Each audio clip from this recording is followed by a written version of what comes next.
मिनक्यू को एक बहुत ही भयानक बीमारी है जिसमें जब भी किसी दूसरे इंसान को टच करता है तो इसके जिस्म पर खौफनाक दाने पड़ने लगते हैं और इसे सांस लेने में भी दिक्कत होती है, यहाँ तक कि वो बेहोश हो जाता है या मर भी सकता है। मिनक्यू भी चाहता है कि इसकी गर्लफ्रेंड हो, लेकिन अपनी इस बीमारी की वजह से वो लड़कियों को टच नहीं कर सकता और इसी वजह से इसने घर में अपने आप को 10 साल से कैद किया हुआ है। मिनक्यू अपने घर से बाहर नहीं जाता। इसके पर्सनल डॉक्टर ओ ने इलाज करने की कोशिश की लेकिन कोई फायदा नहीं हुआ। लेकिन एक दिन इसका डॉक्टर मिनक्यू से कहता है कि वो अपनी इस बीमारी के साथ जीना सीख ले। साथ ही वो मिनक्यू को एक स्मार्ट वॉच देता है जिसमें अलग अलग किस्म के रंग होते हैं जो इसकी एलर्जी की हालत को बताते हैं। ब्लू रंग में एलर्जी नॉर्मल, येलो में हल्का सा अटैक, ऑरेंज में मिनक्यू की एयरवेज बंद हो जाएंगी और रेड में वो कुछ ही मिनट्स में मर जाएगा। एक दिन प्रोफेसर होंग नामी साइंटिस्ट मिनक्यू से राब्ता करता है और वो कहता है कि इसने अपनी टीम के साथ मिलकर एक बहुत ही इंटेलिजेंट रोबोट तैयार किया है और क्योंकि वो रोबोट इंसान नहीं है इसलिए मिनक्यू जब भी रोबोट को टच करेगा तो इससे कोई अटैक नहीं आएगा। प्रोफेसर होंग इस रोबोट की कीमत $100 बिलियन बताता है। अगले दिन मिनक्यू होंग से मिलने इसकी लैब में जाता है और जैसे ही मिनक्यू वहाँ पहुँचता है तो वो एक रोबोट को देखता है जो बहुत ही खूबसूरत लड़की की तरह नजर आ रहा था। रोबोट अपना नाम AJ3 बताती है जो प्रोफेसर होंग की बनाई हुई एक एडवांस रोबोट होती है। मिनक्यू इसको देखकर हैरान रह जाता है और पहले तो वो इसे टच करने से घबराता है, लेकिन जब वो इसे छूता है तो मिनक्यू को इसके शरीर पर कोई भी दाने नहीं आते। ये देखकर मिनक्यू बहुत खुश हो जाता है और AJ3 मंसूबे में फंड भी लगा देता है। अगले दिन लैब में प्रोफेसर की टीम रोबोट को टेस्ट कर रही होती है। टीम का एक बंदा सोडा की बोतल फेंकता है जिसकी एक बूंद रोबोट के प्रोसेसर में जा गिरती है जिससे शॉर्ट सर्किट होता है और प्रोसेसर तबाह हो जाता है। प्रोफेसर और इसकी टीम परेशान हो जाते हैं क्योंकि अगले दिन AJ3 को डिलीवर करना था। अब रोबोट को रिपेयर करने में बहुत सारे दिन लग जाएंगे और इससे इनकी डील कैंसिल भी हो सकती है। इसलिए प्रोफेसर होंग एक प्लान बनाता है। इसे याद आता है कि इसकी एक्स गर्लफ्रेंड जिया जो कि रोबोट AJ3 की प्रोटोटाइप है, इसे मिनक्यू को रोबोट बनाकर भेजने का सोचता है। अगले दिन होंग जिया से मिलने जाता है। प्रोफेसर होंग जिया को कहता है कि अगर वो एक दिन के लिए AJ3 बने तो वो इसे 10 मिलियन देगा। यहाँ हमें पता चलता है कि जिया बहुत गरीब है और इसे पैसों की जरूरत है, इसलिए वो इस ऑफर को एक्सेप्ट कर लेती है। प्रोफेसर अगले दिन जिया को लैब में ले जाता है और इसे रोबोट दिखाता है। इसके बाद सब मिलकर इसे सिखाते हैं कि AJ3 किस तरह से काम करता है और जिया को रोबोट जैसे सेम कपड़े पहनाते हैं। इसके सर पर विग और आंखों में लेंस लगाते हैं जो कैमरे की तरह काम करते हैं। प्रोफेसर और इसकी टीम कैमरे की मदद से जिया को मॉनिटर करेंगे। अब जिया को सब समझाने के बाद एक लॉकर में बंद करके मिनक्यू के घर में लाया जाता है। मिनक्यू जैसे ही इसे लॉकर से खोलता है तो जिया इसे देखकर डर जाती है। यहाँ हमें पता चलता है कि कुछ दिन पहले जिया फूड की डिलीवरी देने मिनक्यू के पास जाती है और मिनक्यू को फूड की क्वालिटी पसंद नहीं आती, जिस पर मिनक्यू जिया को पेमेंट करने से इनकार कर देता है। इसीलिए जिया इससे लड़ने लगती है, लेकिन मिनक्यू इससे फिजिकल कांटेक्ट से बचने की कोशिश करता है और इसे दूर फेंककर वहाँ से निकल जाता है। अब क्योंकि जिया इसे देखकर डर गई थी, इसलिए मिनक्यू प्रोफेसर को कॉल करता है और इसे पूछता है कि ये सब क्या हो रहा है। ये सुनकर प्रोफेसर होंग एक कहानी बनाता है और कहता है कि AJ3 के 2 मूड है, ऑपरेशनल और फ्रेंड मूड। ऑपरेशनल मूड में वो प्रोफेशनली काम करती है जबकि फ्रेंड मूड में वो एक इंसान की तरह काम करती है। रोबोट अब फ्रेंड मूड में है, लेकिन इसे एक बटन दबाकर ऑपरेशनल मूड में बदला जा सकता है। मिनक्यू प्रोफेसर की बात मान लेता है और रोबोट की गर्दन के पीछे बटन दबा देता है। जिया के रीसेट होने के बाद मिनक्यू इस रोबोट का इंटेलिजेंस टेस्ट लेता है। इसी वक्त लैब की बिजली चली जाती है जिसकी वजह से जिया का प्रोफेसर से राब्ता खत्म हो जाता है। अब इसे अपने आप से ही मिनक्यू को मैनेज करना होगा। सबसे पहले मिनक्यू जिया को एक बॉक्स 3 मिनट के अंदर खोलने के लिए कहता है जिसका पासवर्ड मैथ के हिसाब से मालूम होना था। जिया को मैथ बिल्कुल भी नहीं आती थी, इसलिए वो डब्बे को तोड़कर खोल देती है जिससे मिनक्यू बहुत हैरान हो जाता है। दूसरे टेस्ट में मिनक्यू इसे 10 सेकंड के अंदर अंडे को छीलने का कहता है। जिया पहले एक रेस्टोरेंट में काम करती थी, इसलिए वो आसानी से ये कर लेती है। मिनक्यू इससे बहुत खुश हो जाता है, इसलिए वो रोबोट के होशियार होने की तारीफ करता है। इसी वक्त लैब में बिजली वापस आ जाती है और जब वो जिया के लेंस से कनेक्ट होते हैं तो वो ये देखकर हैरान हो जाते हैं कि जिया मिनक्यू पर गुस्सा हो रही है क्योंकि मिनक्यू ने बैटरी चेक करने के लिए अपना हाथ आगे बढ़ाया था। ये देखकर प्रोफेसर घुटनों के बल बैठ जाता है। इसी वक्त प्रोफेसर को मिनक्यू का फोन आता है और मिनक्यू कहता है कि तुम मुझे धोखा देने की कोशिश कर रहे हो क्योंकि इसमें इस्तेमाल होने वाली बैटरी खराब है जिसकी वजह से AJ3 का सीना फूल गया है। ये सुनकर प्रोफेसर एक और झूठ बोल देता है कि इसने AJ3 की बैटरी को अपग्रेड किया है और साथ में मिनक्यू को खबरदार करता है कि वो इसके सीने को ना छुए क्योंकि ऐसा करने से शॉर्ट सर्किट हो सकता है। इसके बाद मिनक्यू मेडिसिन लेने के लिए जाता है, लेकिन अचानक इसका दम घुटने लगता है और वो फर्श पर गिर जाता है। इसे सांस लेने में मुश्किल होती है। इसी वक्त जिया बाकर आती है और इसकी पीठ थपथपाकर इसकी मदद करती है। मिनक्यू जैसे ही होश में आता है तो वो हैरानगी से पूछता है कि बगैर मेरे ऑर्डर के इसने मेरी मदद कैसे की, जिस पर जिया कहती है कि वो बहुत सी ऐसी चीजें बगैर ऑर्डर के कर सकती है। इसके बाद मिनक्यू पहली मर्तबा फिजिकल कांटेक्ट करता है, लेकिन हैरत की बात यह है कि मिनक्यू को किसी किस्म की एलर्जी नहीं होती। रात होती है और जिया को लैब में लाया जाता है। प्रोफेसर होंग इसे डांटता है क्योंकि वो एक्सपोज हो चुकी थी। ये सुनकर जिया मायूस हो जाती है क्योंकि इसे लगता है कि इसने अच्छा काम नहीं किया और वो नाराज होकर बाहर चले जाती है। उसी वक्त प्रोफेसर को एक बुरी खबर मिलती है कि AJ3 को रिपेयरिंग के लिए अफ्रीका भेज दिया है और इसे वापस आने में कम से कम 2 हफ्ते लगेंगे। इसी वक्त मिनक्यू की कॉल आ जाती है और वो प्रोफेसर से कहता है कि इसे 1 महीने के लिए AJ3 चाहिए। वो रोबोट को मजीद डीपली समझना चाहता है। अब प्रोफेसर के पास जिया को वापस लाने के अलावा और कोई रास्ता नहीं बचा था, इसलिए वो जिया के पास जाता है और इसे कुछ हफ्तों के लिए रोबोट बनने का कहता है। इस बार वो इसे ज्यादा पैसे देने की पेशकश करता है, इसीलिए जिया राजी हो जाती है। प्रोफेसर कहता है कि जब तक असली AJ3 नहीं आ जाता तब तक तुम्हें काम करना पड़ेगा और हम तुम्हें हर रात रिचार्ज करने के बहाने लैब में वापस ले आएंगे।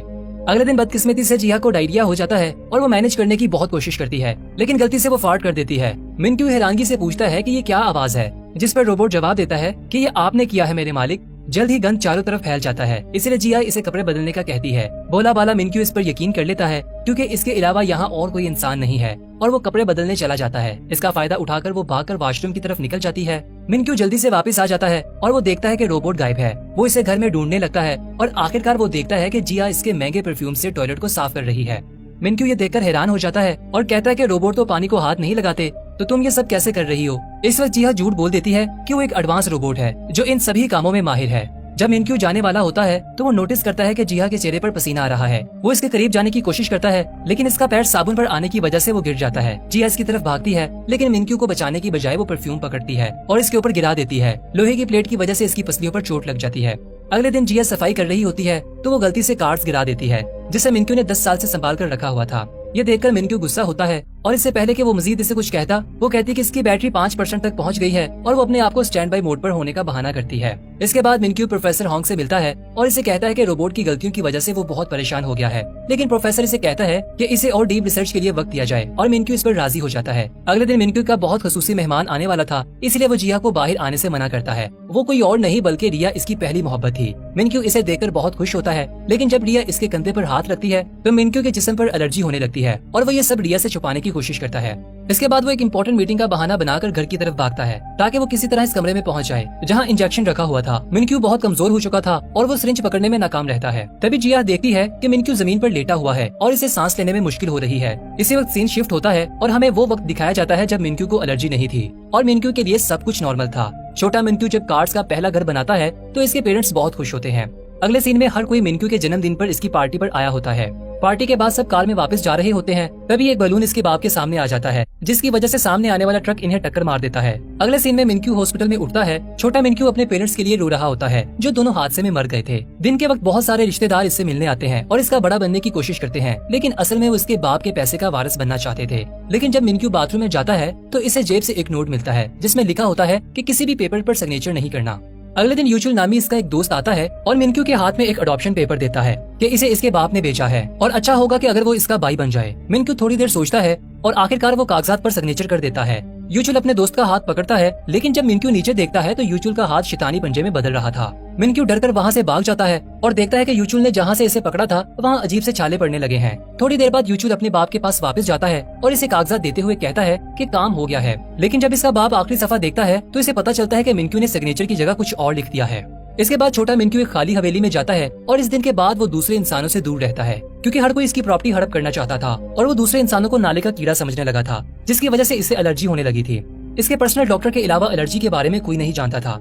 सीन दोबारा प्रेजेंट में आता है। मिनक्यू जागता है और अपने साथ जिया को पाता है। मिनक्यू इसे बताता है कि इसने ख्वाब देखा है जिसमें लोग इसके पीठ पीछे छुरा घोंप रहे हैं। इसके बाद वो जानकर हैरान हो जाता है कि वो बिल्कुल नॉर्मल हालत में है, इसलिए वो जिया का शुक्रिया अदा करता है क्योंकि इसने इसे इंजेक्शन दिया था। जिया और मिनक्यू एक दूसरे के साथ ज्यादा वक्त गुजारने लगे थे और इनका रिश्ता मजीद गहरा होता जाता है और वो एक दूसरे के करीब होते जाते हैं। एक दिन मिनक्यू इसे कहता है कि वो इसके साथ रिया की डेट पर जाए। वो दोनों एक दूसरे के साथ बहुत देर तक बैठते हैं। जैसे ही रिया वहाँ से जाने लगती है तो वो मिनक्यू को हाथ मिलाने का कहती है और फिर मिनक्यू डरते हुए इसका हाथ पकड़ लेता है, जिसकी वजह से इसे एलर्जी शुरू हो जाती है और सांस लेने में तकलीफ होने लगती है। और जब वो अपना इंजेक्शन पकड़ता है तो वो इस सोच में पड़ जाता है कि इसे ये सिरिंज लगाना चाहिए या नहीं, क्योंकि वो इस बेकार जिंदगी से थक चुका था। इसकी स्मार्ट वॉच तेजी से बीप करने लगती है। जिया इसके पास आती है और वो होश में आ जाता है। जब जिया मिनक्यू को देखती है तो मॉनिटर नॉर्मल हो जाता है। मिनक्यू इंजेक्शन के बगैर ठीक हो जाता है।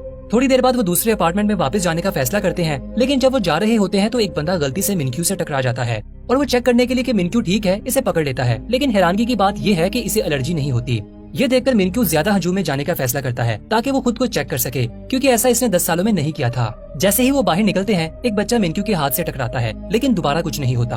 फिर दोनों एक बहुत बड़े हजूम में जाते हैं जहाँ मिनक्यू के साथ वाला शख्स इसका हाथ पकड़ता है और मिनक्यू मॉनिटर पर देखता है कि सब ठीक है। ये देखकर मिनक्यू की आंखों में पानी आ जाता है। इसके बाद वो डॉक्टर ओ को फोन करता है और रोते हुए कहता है कि इसकी एलर्जी खत्म हो गई है। तभी एक शख्स इससे टकरा जाता है जिसकी वजह से मॉनिटर बीप करने लगता है।